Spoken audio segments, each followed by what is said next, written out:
Oh, shoot.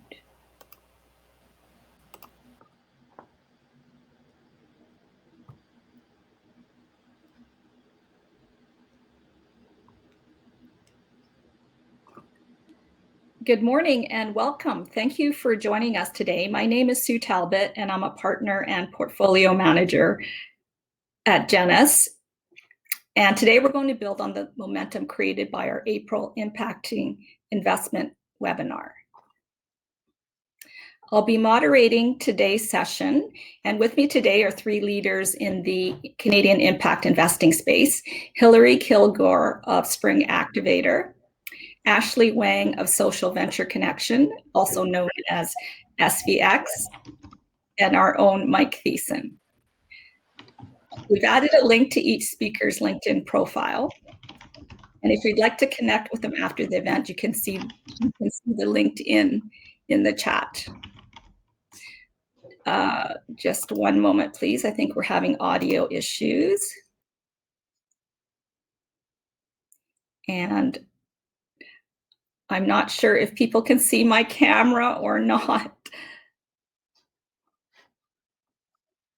So if you leave the stage and come back, then we'll be able to see. We're just having some technical issues. We can hold the stage for Sue until she's back. Hi, everyone. Great to see you. Okay, I'm not sure what's happening with my camera. People cannot see me, is that right? We can't see you. Okay, sorry, everybody. I will try one more time.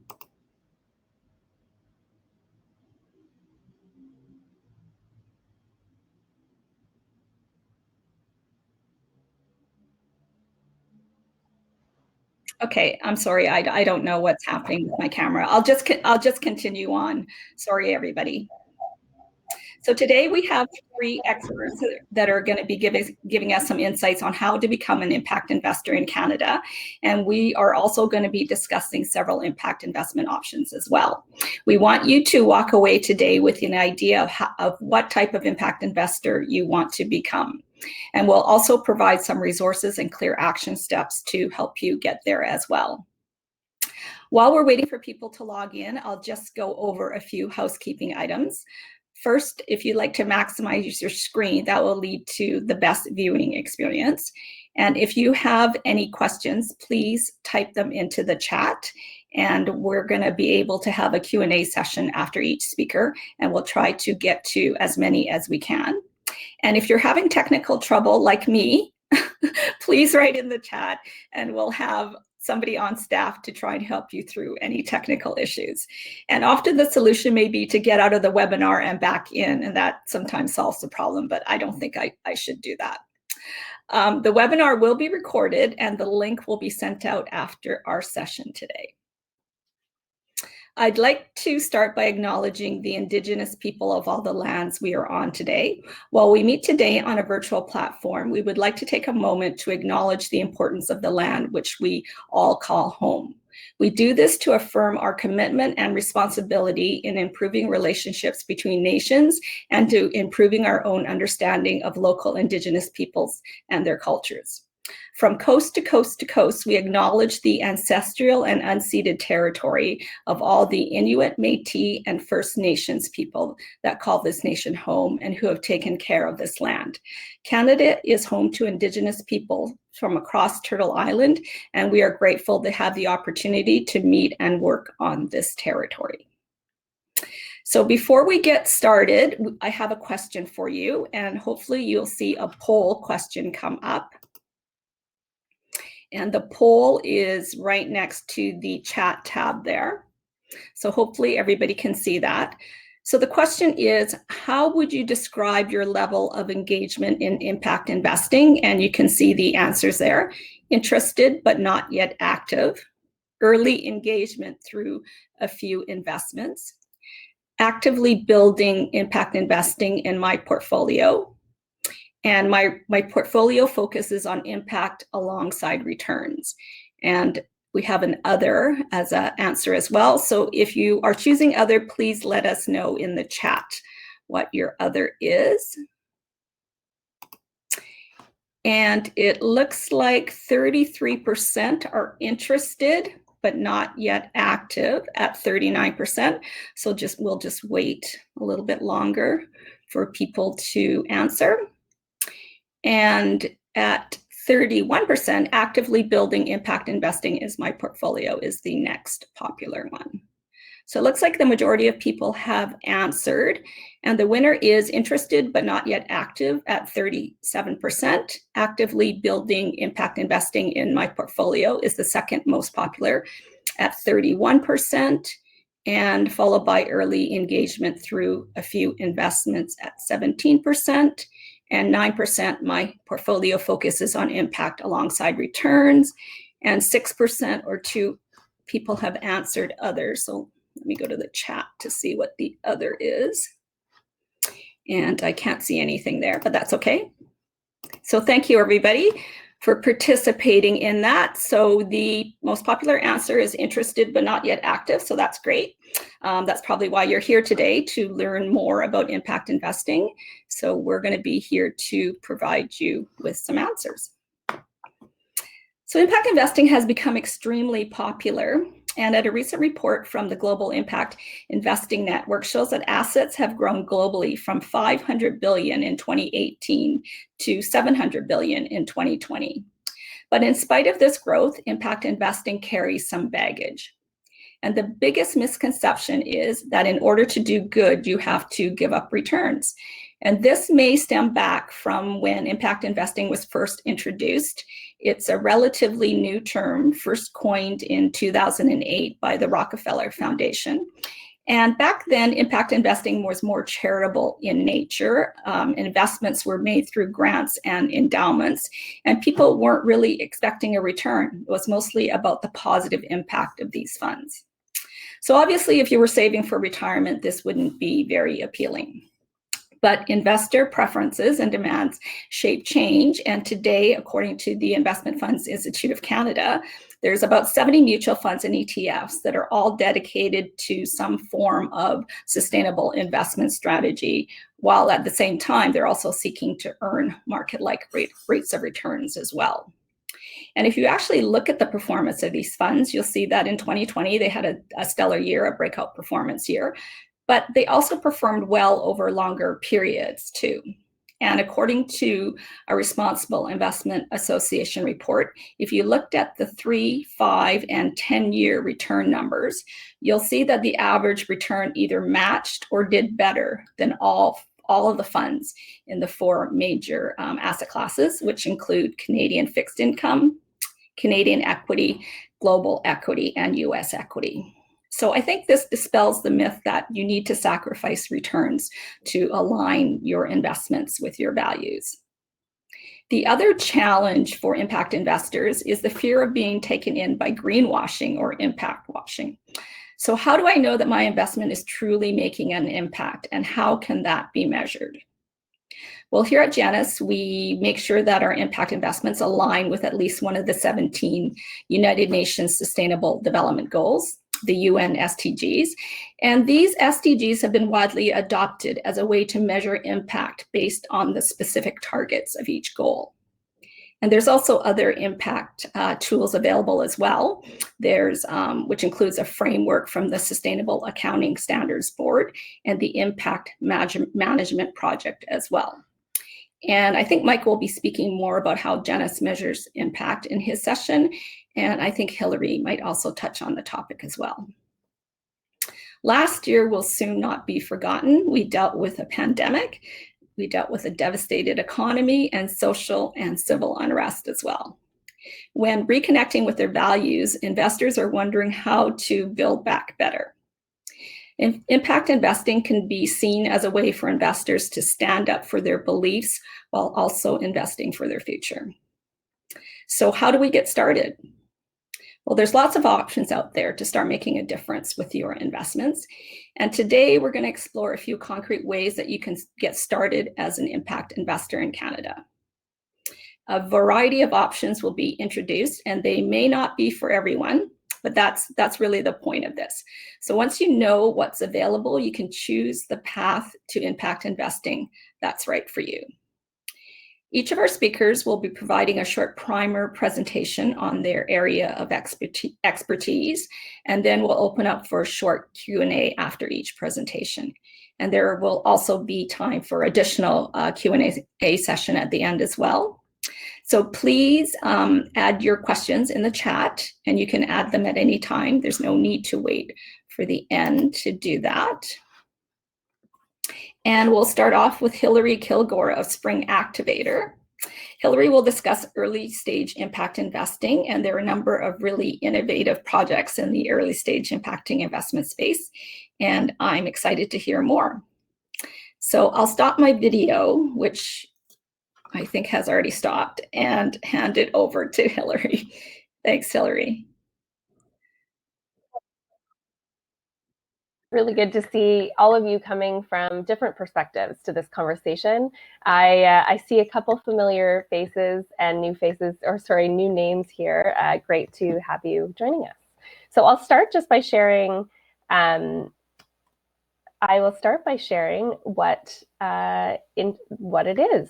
So I'm just trying to figure out how to move the slides forward. There we go, thank you.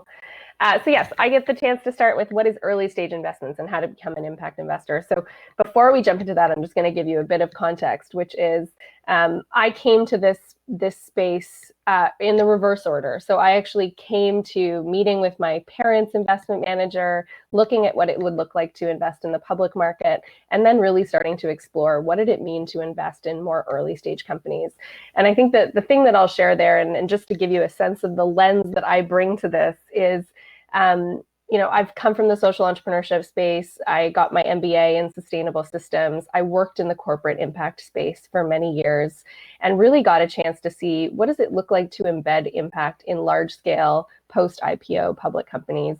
And to see the difference in that experience is ultimately why I came to the early stage place, which was I wanted to be investing in and be a part of early stage companies that were embedding impact from the start. And that's one of the reasons that I really believe in impact investing. So we'll go to the next slide, which gives you an overview of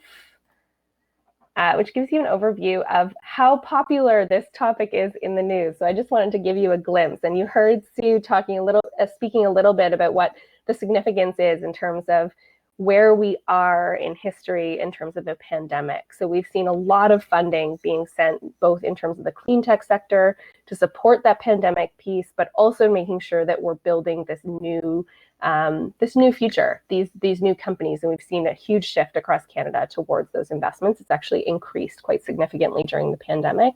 We've also seen a lot of people shifting towards impact investing in early stage companies.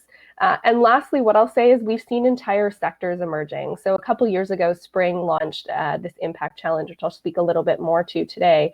And one of the winners was a company called Open Ocean Robotics.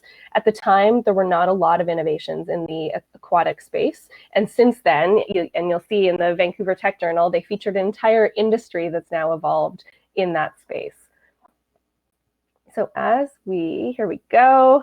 Last night in Campbell River, Spring had its Impact Investor Challenge. Some of you may have been there, and we had 5 ventures pitch for $50,000. Now, all 5 of them were early stage companies with a focus on how to advance impact in their spaces. Our winner last night was Heal Mary, but we had some great ventures pitching and really spoke to the strength of the ecosystem. And I wanted to highlight this both because this is a great example of what's happening now and where you can get involved, but also a really great example of kind of the ecosystem approach that we're seeing across Canada. It's not just one company or one organization coming together, it's many working together towards this. So Spring, just to give a little bit of context for those of you who don't know Spring works internationally, advancing social investment and social impact through education for both entrepreneurs and investors. So you'll see we work all around the world, really focused on that key piece. Our team is strong and mighty and also very diverse. For us, that's really, really important that we have a diversity of perspectives, including a lot of strength in both the entrepreneurship as well as the investment side. And this is our mission. So not only do we speak very proudly about the fact that there is this ability to make change through innovation, but we are 1% for the Planet certified, as well as being a B Corp, so we walk our talk. Just to give you an overview of what is early stage investing. So I've got some definitions here because I think we've all heard it, and we heard Sue provide one as well. This one comes from the Global Impact Investing Network. So made with the intention to generate positive, measurable social and environmental impact alongside a financial return. I think that's the key piece to be keeping in mind. And when we think of angel investing, so really angel investing is that language around early stage investing. We often hear, angel investors, what is that? It is an individual who's investing in early stage companies.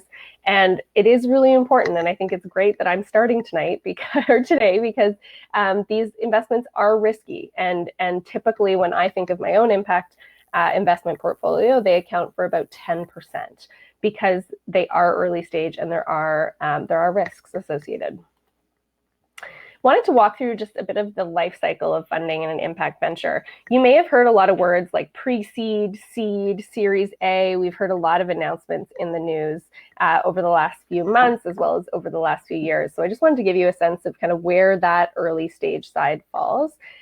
So a company that's got an idea and is exploring is really in that early stage. Pre-seed, we know we're very familiar with friends and family. Some of you may have been a part or gotten options to be a part of a pre-seed stage. Really in that pre-seed, seed, startup stage is when angel investors start to have the opportunity to be in part of a venture and fund them to get to that critical next step, which is being able to access larger funds or larger capital options. So when we really think of pre-seed is in that launch stage. One of the key things you'll hear tonight or today you'll hear is IPO. What does it look like to be helping a company towards an exit? When we think of an exit, it can look many different forms, but you really are, as an early stage investor, being a part of that journey with a company. So you want to look, when I think of my investments, I'm looking at kind of a 5 to 7 to 8 year time that I'll be with that venture. When you're thinking about what to focus on, this is often the hardest thing for new investors is how do I focus my investment? These are some of the things that we emphasize to participants in our programming is you want to really think about what return and type are you looking for? What kind of risk are you willing to take? What industries are of interest? And perhaps more importantly to that, what industries do you have a lot of expertise to offer? Because early stage investors get that opportunity. What geography are you looking at? Exit, time horizon, as well as how involved do you want to be. I'm going to speak to this spectrum, and I think what's really key about this is no early stage investor is alike. You are all coming from a different perspective, a different belief, and that really comes into form in that impact thesis. And you see it take shape in the type of investments that look interesting to you. So, classic investment, looking at very competitive returns. We also have more values-based screening, which as a CEO activator is something that's really, really important to me as my investments. And then you get to some of the really impact-focused pieces. So they're all impact, it's just a different type of impact. And when we talk about impact, we often think about depth or scale or breadth. So I'll shift to some tangible things that you can do, and then happy to answer any questions that come up. So this is the process of impact investments, introductions, pitch, due diligence, negotiation, and post-round. That's very simplified and never quite looks like a linear thing, but wanted to give you an overview. And then tonight, that's why I keep using the word tonight, is we actually have 5 ventures pitching for the first National Impact Investor Challenge.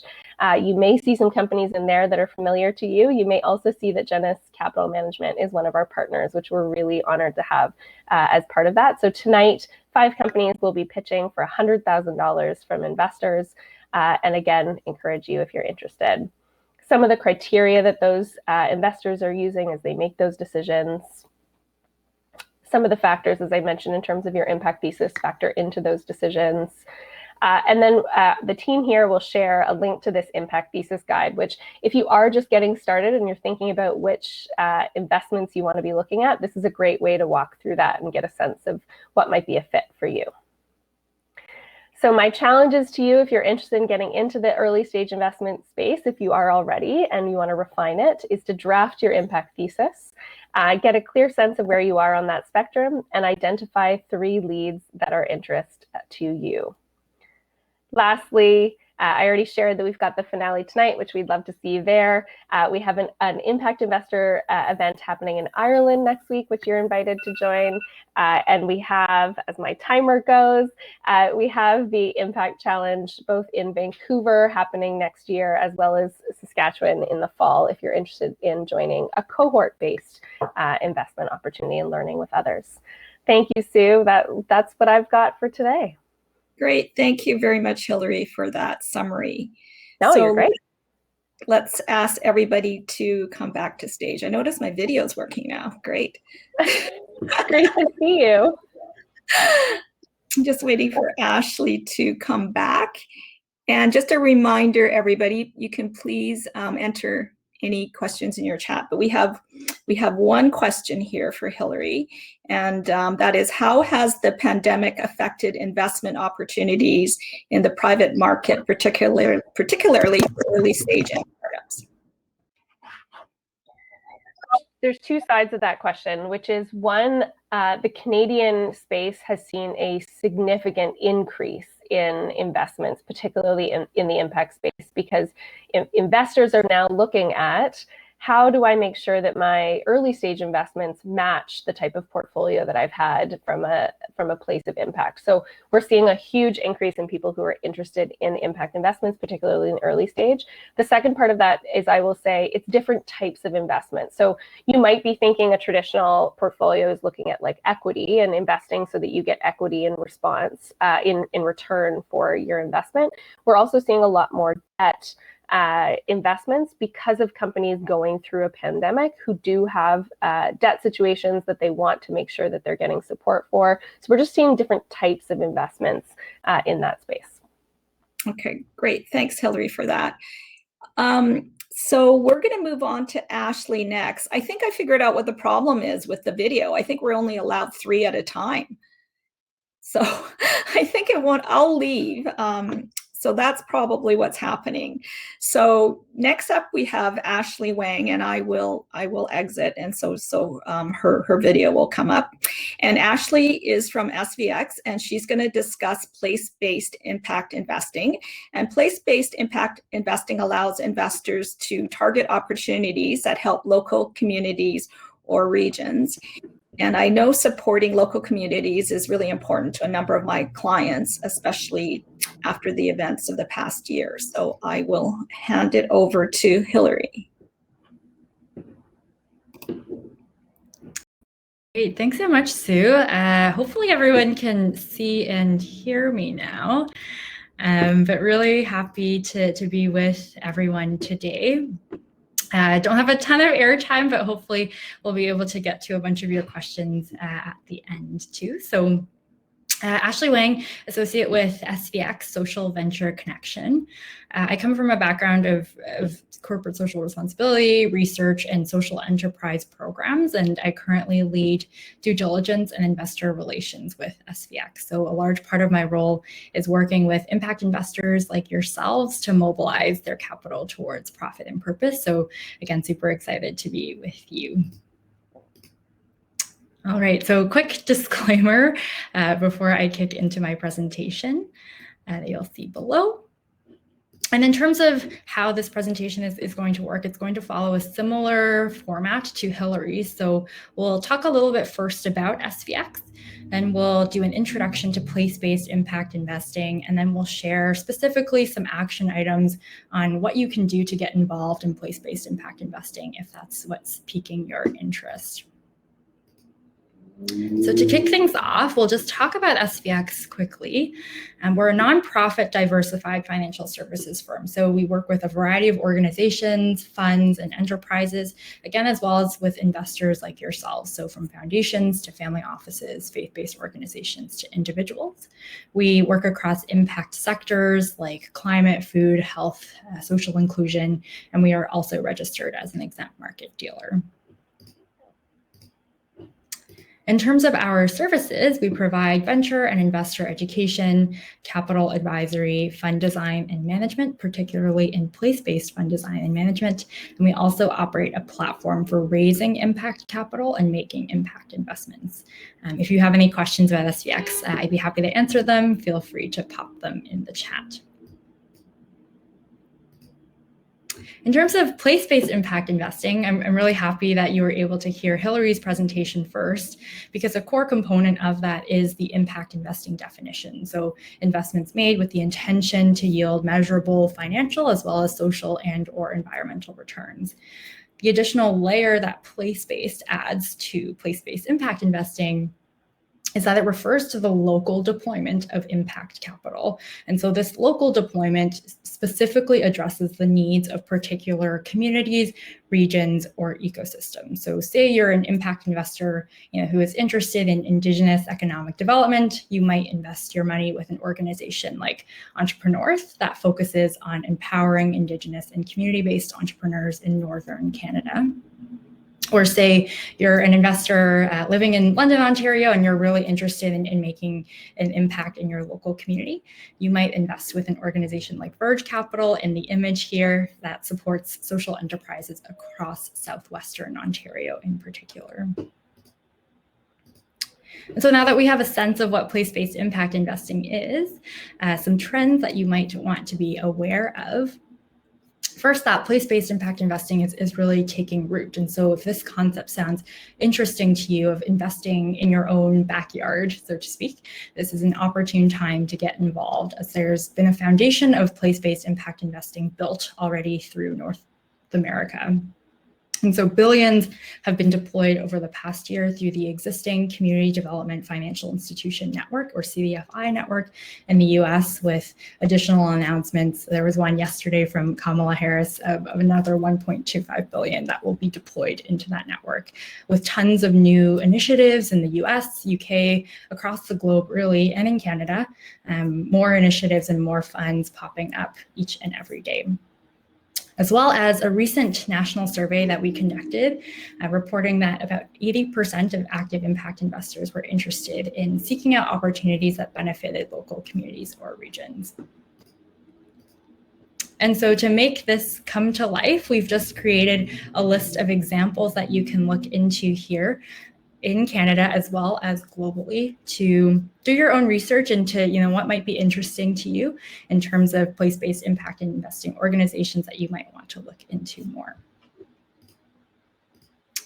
So now, just making things super tangible for all of you, we've pulled together 4 key steps that you can use to get involved with place-based impact investing. And so the first is to join the movement. Currently, SVX is building a movement called Impact United. It's a community and movement of asset owners across Canada that are looking to mobilize their investment capital towards social, economic, and environmental justice. And we host tons of events, we have strategic initiatives, and we also operate an online network via our communities of practice. And so those will range from topics like place-based impact investing to climate action, which Mike will talk about later. And so we would urge you to join, since you're likely aligned with that cause if you're on this call. Second is to build your knowledge. And so I see that Adam's already put in some of our resources into the chat, but please feel free to read up on place-based impact investing from a variety of resources. SVX has created a whole bunch. And as well, joining our investor education programs, as well as the ones run by organizations like Spring that Hilary works at. You can also connect with local intermediaries. And so that might be community foundations, angel groups, community loan funds, organizations like SVX if you'd like to learn more. And finally, I will just call out that you might want to have a conversation with your advisor or manager. So if place-based impact investing is of interest to you, ask them to make products available to you, share your interest with them, and potentially even update your investment policy statement to make either impact investing or place-based impact investing a priority. So if you want to get started, I do have one event that I can share with you that you can hop on as early as next week. So this one is an Impact United event that we're hosting specifically on climate action on June 22nd, so this upcoming Tuesday. There will be future events for place-based impact investing as well, so you can look out for those too. And I believe the Eventbrite link will be put in the chat for us if you would like to register. So there's lots that you can do if place-based impact investing is of interest, and we're super happy to support you in your journey. So feel free to shoot us an email and we'd be happy to support you. Thanks. Great, thanks Ashley for that. And just a reminder for everybody, if you have any questions, please go ahead and enter them in the chat. And there will be an opportunity for another Q&A session after the speakers as well. So we do have one question here for you, Ashley, and that is, where is place-based impact investing starting to emerge in Canada? Can you give us some examples of communities or regions?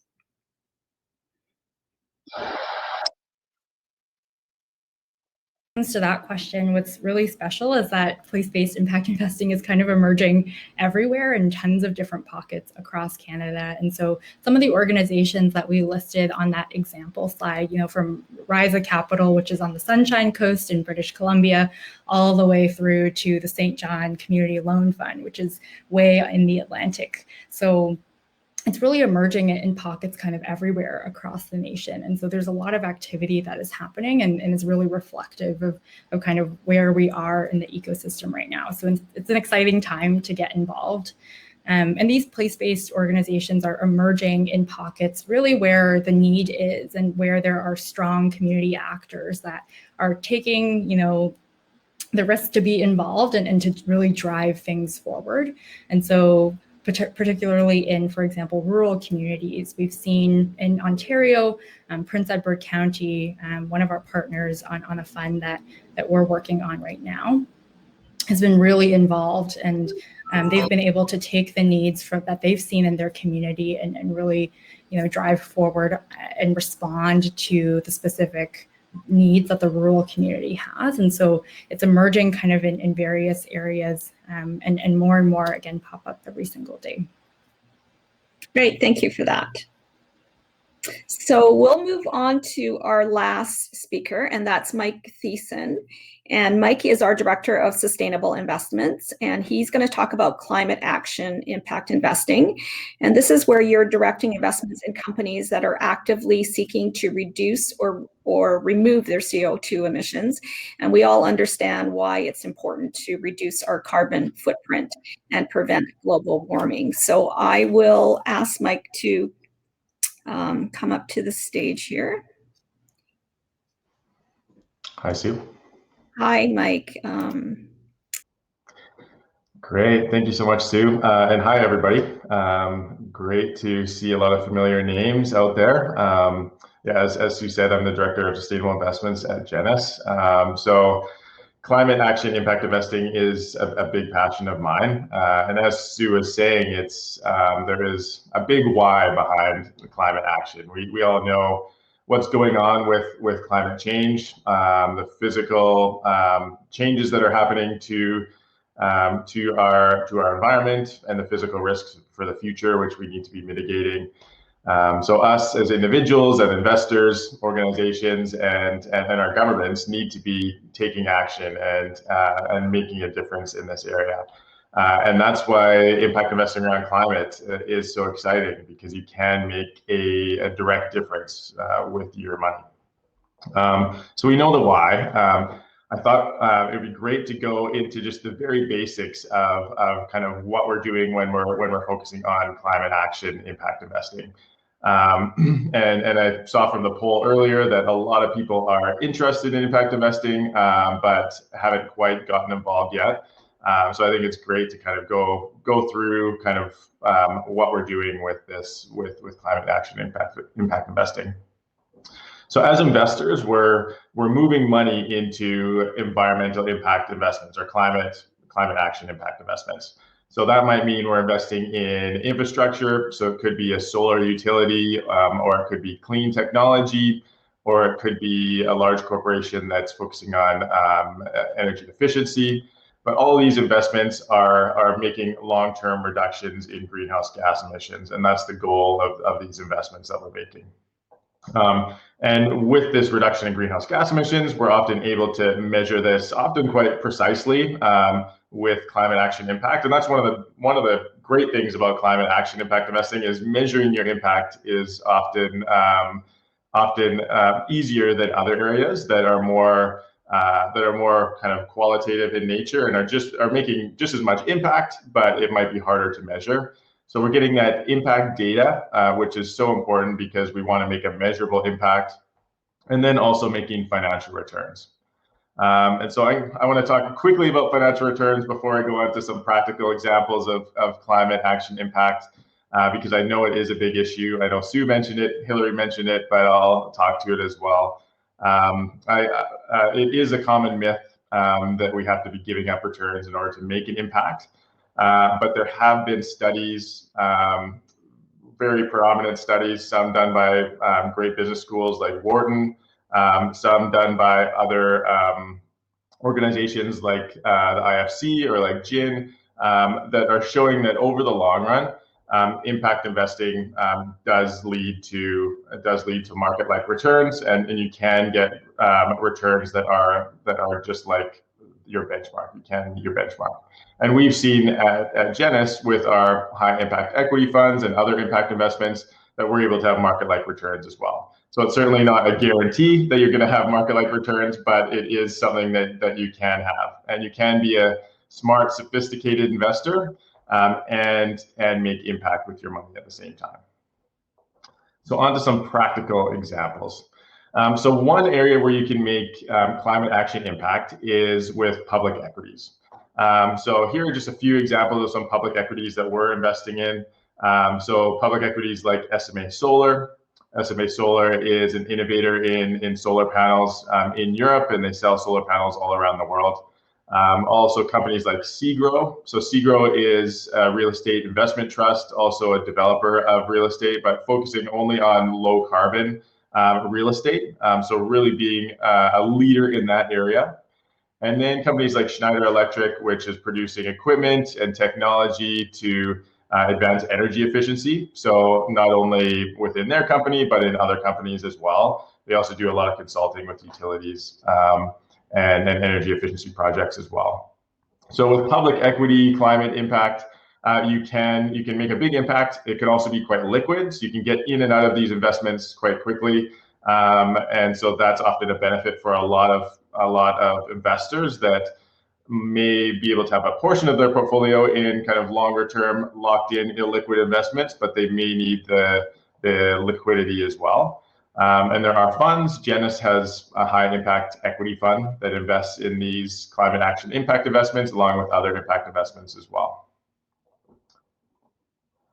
Another more liquid area of impact investing around climate is green bonds or impact bonds.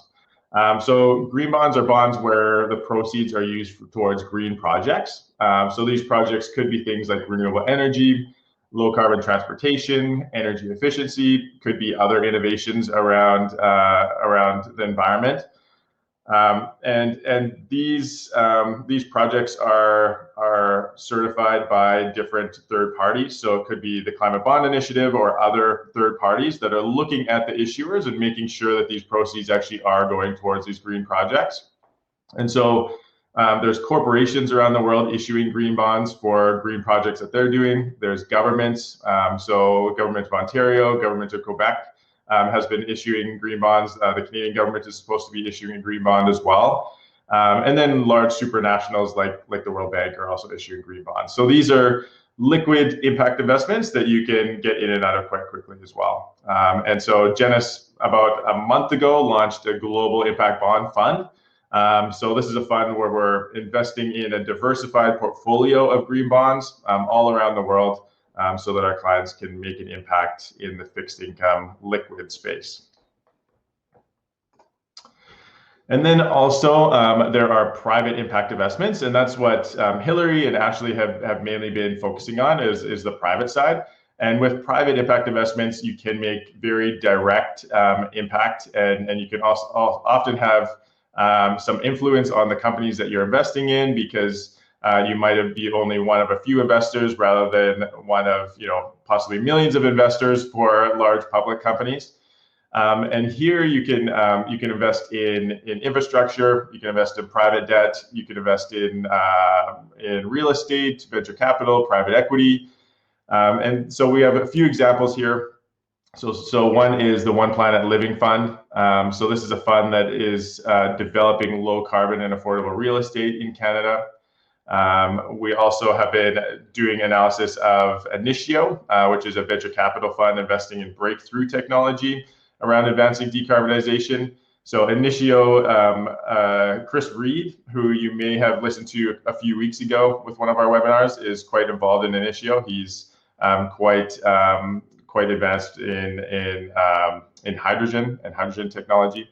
And then Active Impact. I think Active Impact has come up in Hilary and I think Ashley's presentation as well. They're an early stage climate tech venture capital fund. So these are some private impact investments examples. You have less liquidity, so your money could be locked into these funds for 10 years, 12 years. There's private debt investments where your money could be locked in for maybe 5 years. So you don't get that same liquidity, but you do get kind of more direct impact with these. And Genus, along with SPX, creates private impact portfolios for clients. So we fully customize private impact portfolios for clients and across asset classes, focusing on the impact that they're wanting to make, whether that is climate action, or maybe it's health, or maybe it's a place-based focused. And we'll help investors get into different private investments, also public, more liquid investments as well. Overall, climate action impact investing is an exciting place to be right now. There's been a lot of growth, especially in the last few years. And I think it's an area where we can really have an influence on the transition to a lower carbon world. That's all for me. Thanks, Mike, for that. So we just have one question for you. And that question is, can we entirely replace fossil fuels with renewable energy, or is this a pie in the sky goal? I think we eventually can. I think that it's going to take a while to get there. There is a lot of investment that needs to take place. There's a lot of infrastructure building that needs to take place. There's a lot of technology that needs to be built as well. So it's going to take a while to get there. But I think that it is possible. But in the meantime, there needs to be a transition. We still need to keep the lights on. We still need to have hospitals, schools, houses running, and so there needs to be a transition period. So within that period, we need to be focusing more on lowering the carbon emissions of the energy that we are producing. But as climate action impact investors, we can really choose where we want to be financing. So maybe it is technology that you want to be financing that's going to be advancing our movement towards these renewables, or maybe it's investing in the infrastructure itself. But I think that you can make a difference with your investment dollars in getting us there. Okay, great, thank you. And Ashley, Hilary, do you have anything to add to that? Okay, great. So there's a couple of questions in the chat. So I'll have a look here. So this one is probably directed to Hilary. And the question is, how early can you get into these investments? So if there's seed, no sales yet, is that okay, as an example? Great question. I think at the end of the day, it depends on your thesis of how early you want to get in, but also where you see yourself adding the most value. So that is actually one thing that I want to emphasize with early stage investments is they're a bit less passive unless you want it to be less high touch or low touch investment. So what I will say is earlier the better. What I will say is we talked about what you want to be looking for. You do want to see traction. So if not revenue traction, you want to see proof of where they've had significant gains before you invest in a company. I wouldn't recommend investing in a company at the idea stage. You really want to see that they are further than an idea and that they've really demonstrated some traction in the market. Right. So it sounds like you should be doing some due diligence as well before you make that decision. So this question might be directed towards Ashley, and it's about place-based impact investing. So are there any opportunities globally?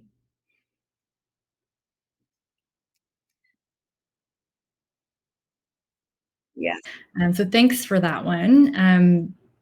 I think the thesis around place-based impact investing is really reliant on the core tenet that the organizations running the place-based intermediaries or funds really know the communities deeply, and so they're able to decide kind of what issues they want to focus on. Say if they're operating in Vancouver or on the Sunshine Coast, as one of our examples do.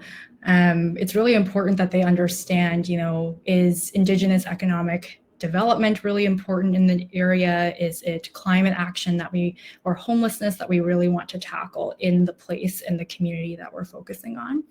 And so if you're kind of interested as an organization that perhaps has a global mandate, you can invest into these place-based organizations that might have that narrower focus as a way, for you to focus in on the communities that you're interested in. And so quite interesting, I think, to think about, are there any global opportunities? There might be, but again, the key kind of component of it is that whoever is running the organization really knows the needs of those communities best, and that's often by being situated in those communities. And so there's opportunities there, but really trying to find a way to, have corporations or governments invest in those local communities. It might be through a mechanism like place-based investing. So hopefully that answers your question. Great, thanks, Ashley. That makes a lot of sense. So here's a question probably for Mike, and it is, what are the critical things that one needs to look for to avoid investments that are not truly contributing to climate issues, such as avoiding greenwashing? Mm-hmm. Yeah, this is quite a common question and a very important question. I think there are two different ways. It depends on the investment that you're looking at. If you're looking at a fund, then I think one of the key things to do is to actually look into the fund and see what's there. I think there are a lot of green labels on funds right now, especially after 2020 when environmental investing was very hot. Then a lot of asset managers, a lot of financial firms are coming out with green funds that aren't necessarily green. So I think one key aspect is to actually look into the fund and see what's in there, and do the investments within the fund match what I think is making climate action. Even though that seems simple, I think you will often find surprises in some of these green funds. And then I think you also want to look at measurement of things like carbon intensity for funds. So if you are investing in a fund and your advisor or the person that is connecting you to the fund isn't able to find what the carbon intensity is or what their overall I guess theory of change within the company or within the fund is, then there's big question marks around that, whether this is an actual green fund or not. And then when I think you're looking at individual investments, you want to be looking at both their intentionality of trying to accomplish different or fix different problems, and then also the measurement of their climate mitigation. So I think you really want to focus on measurement, whether it is with an individual company or with a fund. But really, you just need to be diving deeper into these investments. Right, and it sounds like measurement is the key here when looking at impact investing. It's important to actually do a deep dive into the investments, as you said. Okay, so this next question will be for the three of you, and we'll address this with Hilary first. And what other interesting trends in impact investing are you seeing beyond the three that we discussed today? As an example, diversity, equity, and inclusion, Indigenous impact investing, and others. So Hilary, we'll start with you. Yeah, I'll speak to that from a diversity lens. I think one of the things that we're seeing particularly, and I'll actually build off of what Mike was saying from a measurement perspective, is when you're looking at companies to actually look at what their theory of change is or how they're communicating the impacts that they're going to have as they grow. So one of the significant trends that we're seeing is embedding, as you grow, how is the diversity of your community, your workers, the impact that you're having as a company. Those are really critical things to be seeing. And I think for a very long time, we've seen vanity metrics around that, to be frank. And what we're seeing is we're seeing a lot more maturity in the market, but a lot more of accountability that investors are holding companies to account at all stages. And so I think that's really significant. It's also, it gives me a lot of hope. What I will say is, working in the CEO community and being very involved in that, we're seeing a lot of people coming together and working together. And I think that, if we think of where Canada was from an impact investment space, even 10 years ago when I actually had to go to the States to study this, we're actually seeing a lot of movement in a positive direction towards both education around this, but also in terms of we're seeing incubators, accelerators who are really embedding the theory of how to make and build a business from the ground up that has impact embedded in it rather than added on later. And I think those are really positive trends that we're seeing. Great. Thanks, Hilary. Ashley, how would you answer this question? Oh, thanks. Just making sure you can both still hear me and see me. Okay, I had a very interesting Zoom situation. But I think I'll take a bit of a different approach to answering this. And I think, Sue, you touched on a couple different trends in terms of different sort of sustainable development goals, perhaps, that investors might start to be interested in. And I think what we've seen, particularly in light of the pandemic and in the past year or 15 months or so, is that marginalized and underserved communities have been really hit the hardest by this pandemic. And, that includes racialized people, that includes women or Indigenous communities. And there are a variety of issues that come out of the pandemic that I'm sure you're all quite well aware of. But I think what's really great, perhaps the silver lining of the pandemic, is that now there's an increased focus on, kind of lifting all boats in a sense and really taking that equity lens rather than, just looking at climate, which is important, of course, but there is that intersectional lens that we need to bring to all aspects of impact. And so I think there's a really increased focus on those types of investments that will really boost, the underserved communities that we have in Canada. Great, thanks, Ashley. So we're running low on time here, so we'll have to end the Q&A session here. And thanks everybody for submitting your questions in the chat box. And if we didn't get to your question today, we'll reach out to you after the seminar and we'll try to answer everyone's questions. So thanks again to the three of you for your great insights. And we're going to wrap up with closing panelist thoughts. So we'll start again with Hilary on her closing thoughts. Thanks for having us today. It's really a pleasure to be here. I think the thing that gives me the greatest hope, but also tangible action, is that we are seeing a growing number of companies move in this direction. And so we are seeing companies not only build their companies based on real problems, but we're also seeing investors and board members holding companies accountable for what they're doing from an impact lens. And I really want to build on what Ashley just said, which is it's about people. At the end of the day, it's about the people and the people who are a part of it. And the last thing I'll say from an early stage investment perspective is it's about people. It's about relationships and getting to know people. So I encourage you to go out and find 2 to 3 leads that would be a good fit. That really is about finding people that resonate with what your vision and what your vision for the future is and how you want to be a part of it. Great, thanks, Hilary. Now on to Ashley. There. Thank you so much for having us today. It's such a pleasure to be able to speak to almost 50 of you on this topic. I think that just, speaks to the growing interest in this sector for, not only profit, but integrating purpose in there as well. So that's really special. And the growth has been explosive even in the past year or so. On the place-based impact investing front, we conducted a survey recently, as mentioned, and there was significant interest in place-based impact investing. But I think what was even better was that most folks who answered our survey as well spoke to, wanting to increase the percentage of their portfolio that goes towards impact in general. And so I think, again, just speaking to the growing interest not only from investors, but from the rest of our community as well, to just get involved and to build back better. And so really using that term, I think, as a guiding light for us over the next few years or so. So thanks for having us. Great, thanks, Ashley. And last but not least, Mike. And I realized, Mike, sorry, I skipped that last question.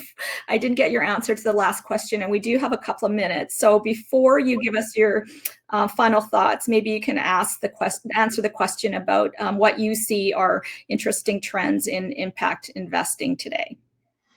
Sure. I certainly agree with Ashley and Hilary in their trends that they brought up. I think one other trend that we're seeing with a lot of our clients, especially in 2020, was wanting to move into sustainable agriculture and looking at food supply chains, especially in Canada. So that is certainly linked to place-based investing, but I think we did have scares last year with our supply chains around food. And I think for years, people have been concerned about the quality of our food chains and how sustainable our agriculture is. So I think there is movement in that direction as well. And there's some options there too. And we have been helping clients get into some sustainable agriculture investments. So that's a trend that we're seeing as well.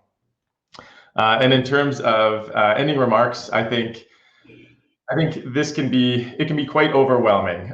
There are so many areas of impact that you can be making. You can be doing place-based, you could be doing early stage, you could be doing climate, and there's many other areas as well. But I think a good starting place is to figure out what your impact goals are, what changes you are wanting to make. So using a framework like what Hilary was showing, the spring kind of framework for figuring out your impact goals. I know SVX has a good kind of a booklet to go through to figure out your impact goals, and the advisors at Genus can certainly help people with their impact goals as well too. But I think taking that first step, figuring out what impact you're wanting to make is really key, rather than seeing all this information and being overwhelmed. I think it's good to take that step and figure out what impact you're wanting to make. Great, thanks, Mike. And thanks to all our great expert panelists as well. So we're going to sign off now. Thanks to everyone for taking the time to be here. And this has been really informative. And I hope we've given our audience some ideas and clear action steps on how you can get started on your impact investing journey. So thanks again, everybody, for being part of the webinar, and to our valued clients, thanks for attending. And for people that are new to Genus, thanks for attending as well. And it's an honor to be able to put on these webinars and learn together learn together so that we can be more sustainable investors. The next Genus webinar will be in the fall, so please check your inboxes over the summer for the invitations. And please stick around, because as soon as we sign off, you'll be redirected to a survey, and we'd love to know your thoughts and feedbacks on how we did in the session today. So thanks again to our speakers, and thanks to everybody for watching. Have a great day.